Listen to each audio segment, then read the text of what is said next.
All right, football's getting close, and we got to get to some injury updates. One surprise amongst them, but overall, I think that this is still good news, everybody. What's happening? Christian Pedersen back with another episode of Seahawks Digest, the show that is happy to be talking about anything other than trades and hypothetical offseason Stephon Diggs moves and whatnot. And instead, we're talking about who's been added to the PUP list. Yes, that's right. The physically unable to perform list is out. And Nick Eamon worry is on it. And it's Nick Eamon going to make me worry about his health this season if he's already on it. Kenny McIntosh and Tyrone Borden on there as well. I want to talk about the latest on Zach Charbonnet. So going to give you just sort of some table-setting injury updates. We will find out actually more concrete on all of this on the 25th. That's when camp actually begins. 2 p.m. that day, coaches slated to talk to the media. And then, like I said, we will have more of a concrete, real assessment as what's going on. So let's spin our wheels. Let's talk about the implications of all of this. Before that, though, let's talk about Prize Picks, our sponsor for today's video. And right now, if you use the code DIGEST when you are signing up, they will give you $50 and you play your first $5 in lineups. Okay. Of all of those guys on the PUP list, I guess the one that I want to talk about the least and the most at the same time is Nick. Like I said, E-Man gonna make me worry. For those of you that are not, I apologize.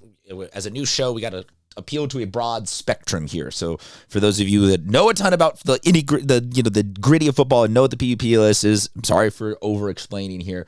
But it is an option during training camp that basically allows for some wiggle room to have a guy be a little banged up and not go on injured reserve and not be locked into deciding on a roster spot or not. They still have a deadline to which they have to be active within the team and everything. But it feels like Eamon Worry might be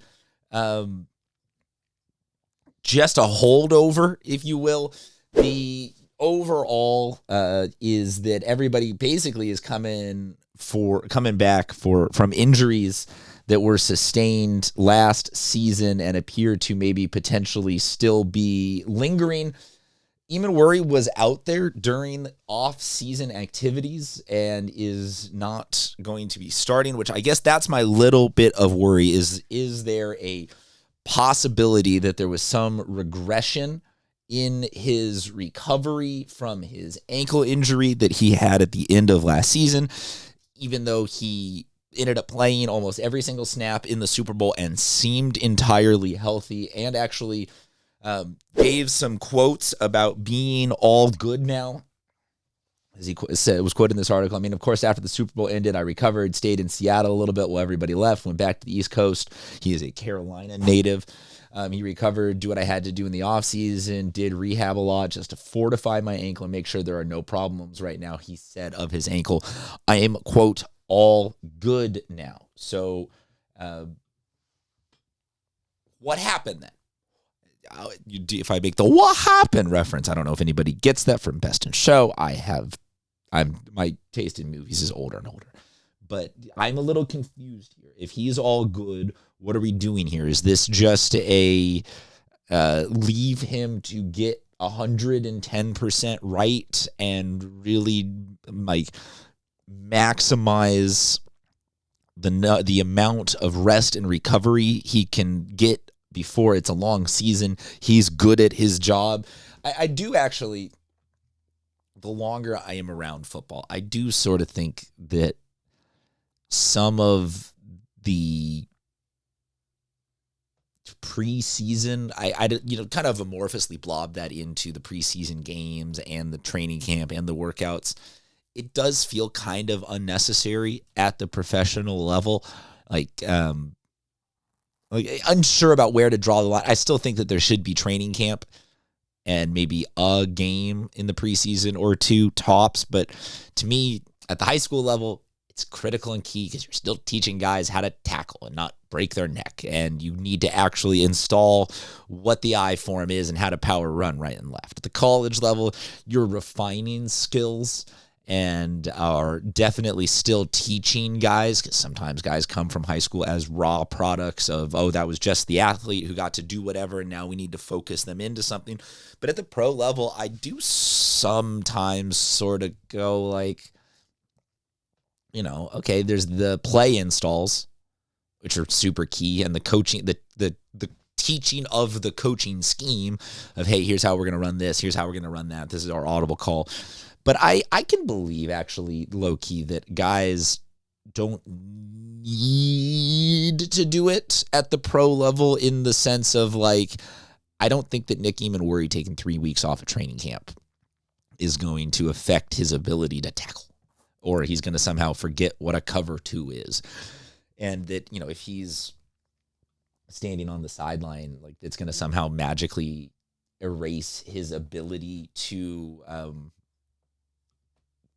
listen to Coach Macdonald and be like, oh yeah, X, Y, or Z other. I just don't think so I guess I am worried in the sense of, like, what's going on. The scene feels like maybe a regression, but I'm not worried in the sense of, like I said, he's good, and he's good at his job. And if he's here during the season, I'm not going to look back and be like, oh, those 2 weeks of training camp, that sucked that he wasn't there.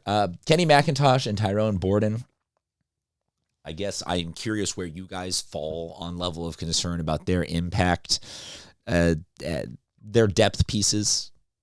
I would be curious to see if any of you in the comment section are at all in any way, shape, and form worried about not having them this season.